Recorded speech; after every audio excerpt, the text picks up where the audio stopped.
Watching this morning, and he said, listening to Michael Wilbon on Get Up just now, talking about the Knicks and Cavs as a junior varsity game compared to what we witnessed last night with OKC and San Antonio and all those red, angry face emojis. What do you have to say to Stephen A? I was hoping to get that response. Stephen A's easy to goad, right? So that, listen, I overstated it purposely. It is the undercard, though. Sorry, it's the undercard game. It doesn't mean we won't get a couple of great games in this series, although I don't think we're going to get one tonight in game one. And the Knicks, again, the Knicks can beat anybody, I think, right now. I'm hedging after watching San Antonio last night. But it's the undercard.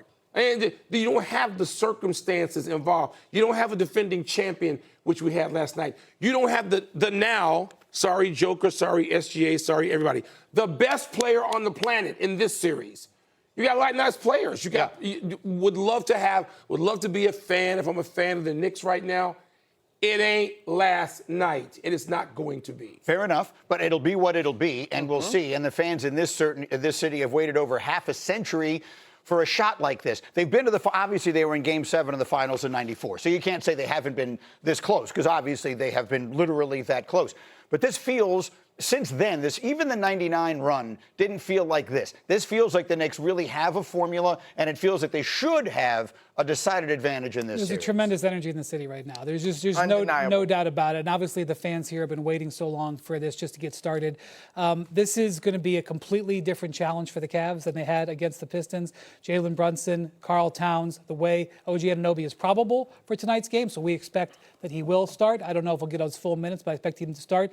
This is going to be a huge challenge. What we're going to see here is whether the Knicks layoff has any effect. Rust the Knicks are rest. The Knicks are, the history tells us that a team that is coming off of a sweep versus a team that is coming off 7 games, historically dominant. It's something like 19-4 in series. The Knicks are appropriately very heavily favored to win the series. But in the situation with the team rhythm versus rust, we have seen repeatedly. And one of the ways that you can get into an upset situation, the first way you get upset in the playoffs is you lose a home game. So the Cavs tonight may have a modicum of a way to try to put some pressure on it if they can keep their rhythm going. Wendy is absolutely right, and last year, Game 1 is all too familiar in the city of New York in terms of versus those Indiana Pacers.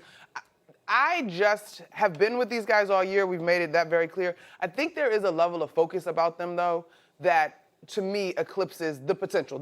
You got to be on red alert, right? But I think that's where they are. And we keep hearing Mike Brown praise them as a veteran group. Like, that was the thing that switched in that Atlanta series to me. It was that veteran poise, the fact that they have been in these moments together that showed up. And I actually think in this case, in this very same Game 1 last year, probably weighs very heavy on them, and so they are on high alert. Let me ask you this question. If we're looking at it, and sometimes this is not the right way to approach things because everything can be a team effort, but if you're looking at the Knicks tonight and you were to say this is a Karl Anthony Towns game or this is a Jalen Brunson game, based on the matchups and everything else, which is it? Because I'm hearing a lot of people say the Cavs aren't going to be able to match up with Brunson. I feel like the story of the Knicks playoffs has been Anunoby and Towns and Brunson when they need him. He's obviously still brilliant. But does he now step into the middle of it all and to the front of it all in this matchup? It's a Brunson game. Greeny, Towns has been outstanding. OG Anunoby has been outstanding, but this team has gone as Jalen Brunson has gone. Right. If he was terrible over this series, I'm not sure it's going to look the way it has looked.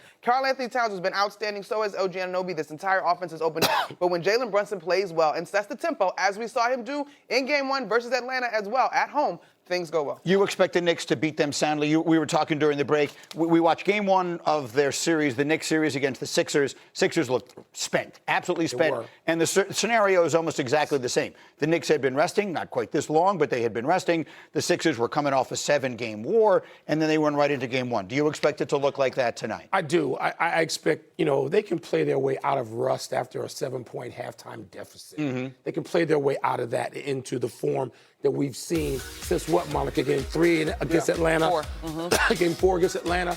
I expect the Knicks to. I expect this to be like a 5-game series. And it's not to say. I look at Cleveland and I keep wondering, why aren't they better? Why isn't Cleveland better?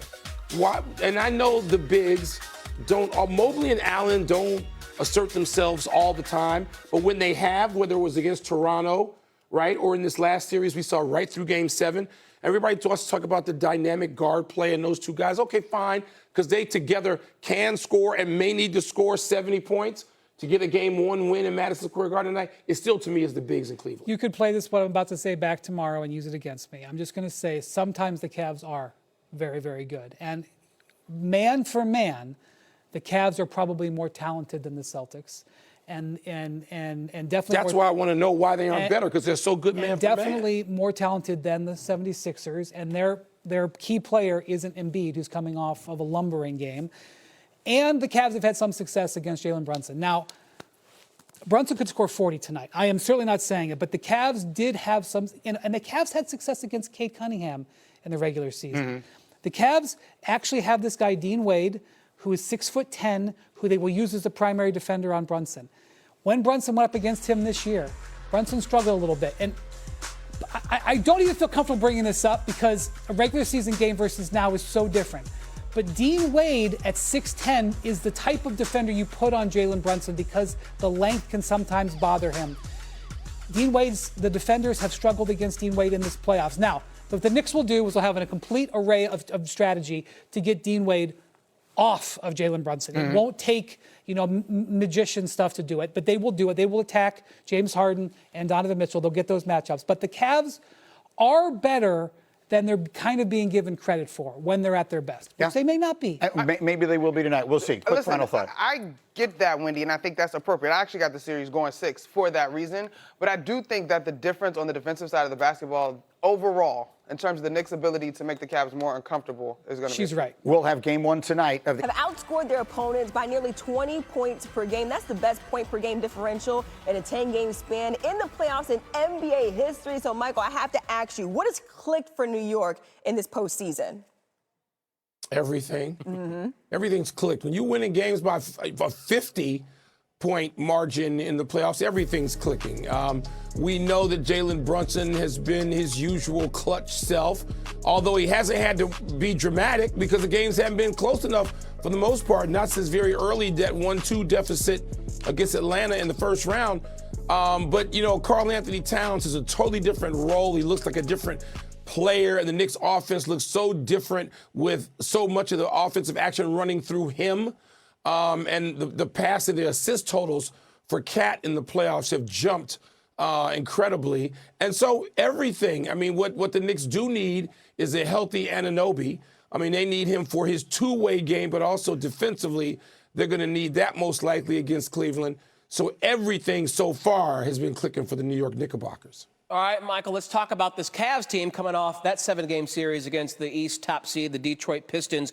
What do you expect to see from Cleveland coming into tonight's Game 1?